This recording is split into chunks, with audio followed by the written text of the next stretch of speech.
खबर में बात एक ऐसे ऐतिहासिक और निर्णायक घटनाक्रम की करेंगे जिसकी मांग लंबे समय से उठाई जा रही थी और जिसको लेकर सुदर्शन न्यूज और प्रधान संपादक धर्मयोद्धा डॉक्टर सुरेश चौहाड़के जी लगातार आवाज उठाते रहे हैं। अब उसी मुद्दे पर देश की सर्वोच्च अदालत ने मोहर भी यहां पर लगा दी है। दरअसल सुप्रीम कोर्ट ने मंगलवार को आंध्र प्रदेश हाईकोर्ट के उस महत्वपूर्ण आदेश को बरकरार रखा है जिसमें स्पष्ट कर दिया गया था कि यदि कोई व्यक्ति ईसाईयत को अपना लेता है और सक्रिय रूप से उसका पालन करता है तो वह अनुसूचित जाति समुदाय का सदस्य नहीं रह सकता। वास्तव में सुप्रीम कोर्ट ने अपने फैसले में साफ शब्दों में कह दिया है कि अगर हिंदू धर्म के अलावा केवल सिख और बौद्ध मत को ही अनुसूचित जाति के संदर्भ में मान्यता दी गई है, इसके अतिरिक्त किसी अन्य मत या धर्म को अपनाने वाला व्यक्ति अनुसूचित जाति का सदस्य नहीं माना जा सकता। बात करें तो आगे कोर्ट ने कॉन्स्टिट्यूशन शेड्यूल कास्ट ऑर्डर 1950 का हवाला देते हुए कहा कि इस आदेश में यह व्यवस्था पहले से ही स्पष्ट रूप से मौजूद है। इस आदेश के खंड 3 में जिन धर्मों का उल्लेख नहीं किया गया है उसमें धर्म परिवर्तन करने पर व्यक्ति का अनुसूचित जाति का दर्जा तत्काल प्रभाव से समाप्त हो जाता है।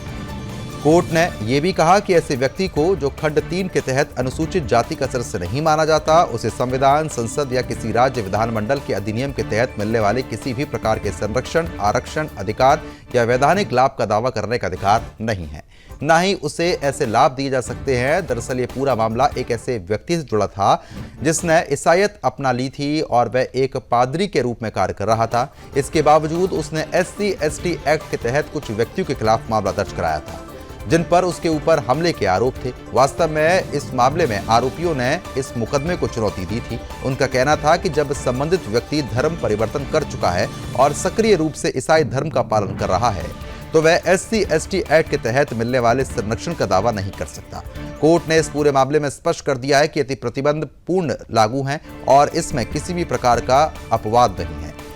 कोई भी। और आपको बता दें कि चाहे वो व्यक्ति एक खंड और साथ ही साथ खंड 3 में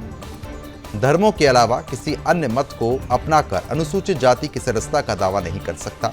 यह फैसला उस बहस पर भी निर्णायक विराम लगाता है जो लंबे समय से धर्म परिवर्तन और आरक्षण के अधिकारों को लेकर चल रही है और यही मुद्दा है जिसे सुदर्शन न्यूज लगातार उठाता रहा है और समाज के सामने रखता रहा है। दरअसल सुदर्शन न्यूज और धर्मयोद्धा डॉक्टर सुरेश चौहाड़के जी ने इस विषय पर लंबे समय तक अभियान चलाया और ये मांग की कि धर्म परिवर्तन के बाद अनुसूचित जाति के लाभों को समाप्त किया जाए। अब सुप्रीम कोर्ट के इस फैसले ने उसी मांग को साफ तौर पर माना है और उस पर मोहर लगाई है।